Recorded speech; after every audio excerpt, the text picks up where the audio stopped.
Hello everyone, welcome to my channel the ক্লোভে। আজকে আমি রান্না করব সম্পূর্ণ নিরামিষভাবে তৈরি সয়াবিন কারি। প্রথমেই আমি এখানে 80 গ্রামের একটি সয়াবিনের প্যাকেট নিয়েছি এবং সেটাকে কেটে নুন জলের মধ্যে সিদ্ধ হওয়ার জন্য গ্যাসে বসিয়ে দিলাম। এখন আমি মিডিয়াম সাইজের দুটো আলু নিয়েছি আর সেগুলো ছাল ছাড়িয়ে ছোট ছোট করে কেটে নিলাম। আমি আলুগুলোর এইরকম সাইজ রেখেছি, আপনি চাইলে এর থেকে আরেকটু ছোট বা আরেকটু বড় করে কাটতে পারেন। আলুগুলো কাটা হয়ে গেলে আমি একটা পাত্রে আলুগুলোকে ধুয়ে জল ঝরিয়ে তুলে রাখলাম। এখন আমি কিছুটা কাজু আর 5টা আমন্ড জলে ভিজিয়ে সেগুলোকে পেস্ট করে রাখবো। এরপর একটা বাটিতে আমি 1 চামচ ধনের গুঁড়ো, 1 চামচ হলুদ গুঁড়ো,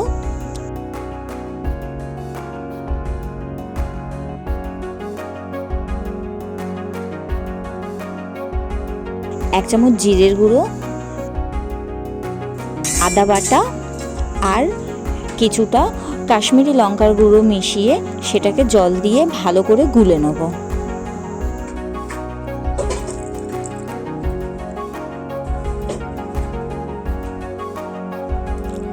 গুলে নেওয়ার পর আমি কনসিস্টেন্সিটা এরকম রেখেছি।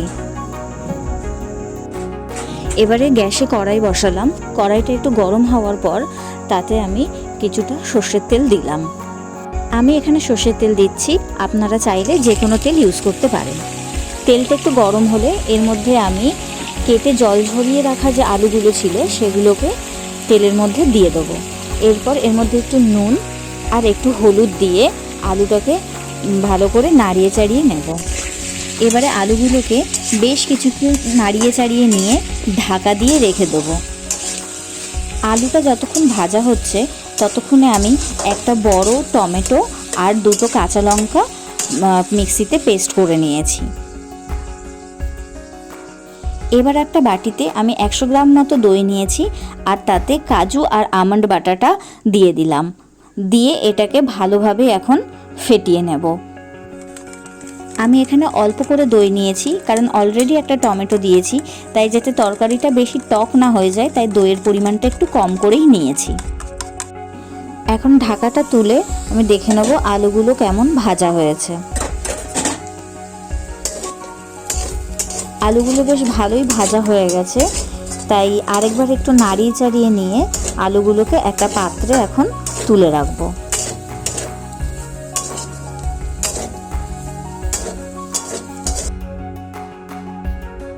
এখন কড়াইতে একটু তেল দিয়ে তেলটা একটু গরম হয়ে গেলে তার মধ্যে সিদ্ধ করে রাখা সয়াবিনগুলো দিয়ে দেবো।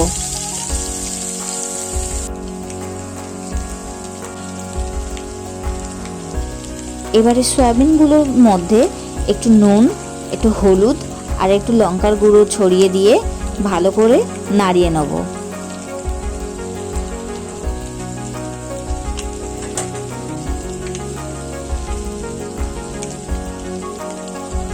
সয়াবিনগুলোকে একটু ভালোভাবে ভেজে নেব, যাতে এর মধ্যে সয়াবিনের যে কাঁচা গন্ধটা থাকে সেটা না আসে।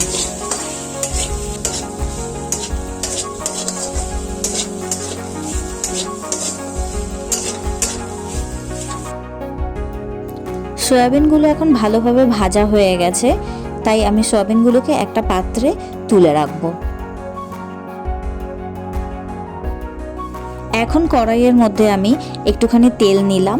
তেলটা গরম হয়ে যাওয়ার পর তার মধ্যে আমি গোটা জিরে, 2টো শুকনো লঙ্কা ভেঙে দিলাম আর তার মধ্যে একটা তেজপাতা আর একটুখানি গোটা গরম মশলা ফোড়ন হিসেবে দিলাম। আর এর মধ্যে একটুখানি হিং কুচি আমি ছড়িয়ে দিলাম। এখন তেলের মধ্যে আমি আগে যে ধনে জিরে আর বাকি মশলা গুলে যে পেস্টটা করে রেখেছিলাম সেটা দিয়ে দিলাম। এবার কিছুক্ষণ বেশ ভালো করে এটাকে কষাতে থাকলাম।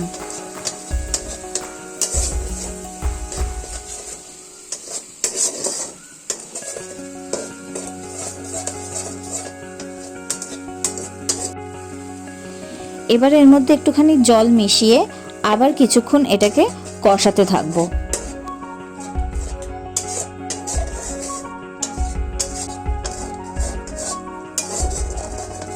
এখন এটা ভালোভাবে কষানো হয়ে গেছে। এর মধ্যে আমি যে টমেটো পেস্টটা করে রেখেছিলাম সেটা এর মধ্যে ঢেলে দেবো।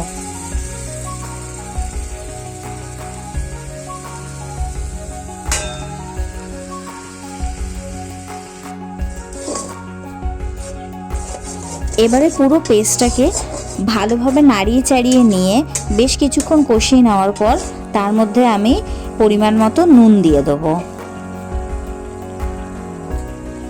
বেশ কিছুক্ষণ কষাতে থাকার পর যখন পেস্টটা থেকে তেল ছাড়তে আরম্ভ করবে তখন এর মধ্যে আমি যে দই আর কাজু বাদাম বাটা যেটা ফেটিয়ে রেখেছিলাম সেটাকে এই পেস্টের মধ্যে দিয়ে দেবো। আর এখন মনে রাখতে হবে গ্যাসের ফ্লেমটা যেন একদমই কম থাকে, নইলে দইটা ফেটে যাওয়ার সম্ভাবনা থাকে।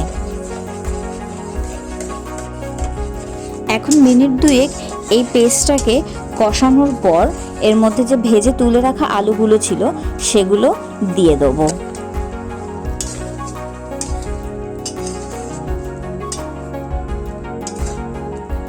গ্রেভির মধ্যে আলুটাকে বেশ ভালো করে মাখিয়ে নিয়ে কিছুক্ষণ নাড়াচাড়া করে এর মধ্যে আমি এখন গরম জল দেব।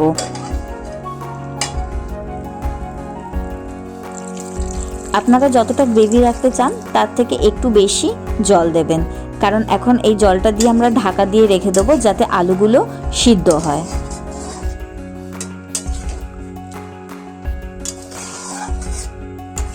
আমি এখানে কম জল দিয়েছি কারণ আমি তরকারিটাকে মাখা মাখা করতে চাই। ঢাকাটা তুলে দেখছি আলুগুলো মোটামুটি সিদ্ধ হয়ে গেছে, প্রায় 95% সিদ্ধ হয়ে গেছে। এখন এর মধ্যে আমি যে ভেজে তুলে রাখা সয়াবিনগুলো ছিল সেগুলো একে একে দিয়ে দেবো।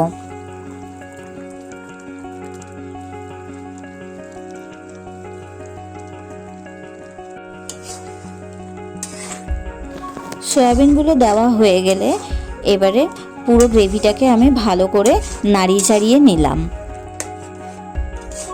এখন এর মধ্যে আমি একটু স্বাদ মতো চিনি মিশিয়ে নিলাম। এখন তরকারিটাকে আবার কিছুক্ষণের জন্য ঢাকা দিয়ে রেখে দিলাম।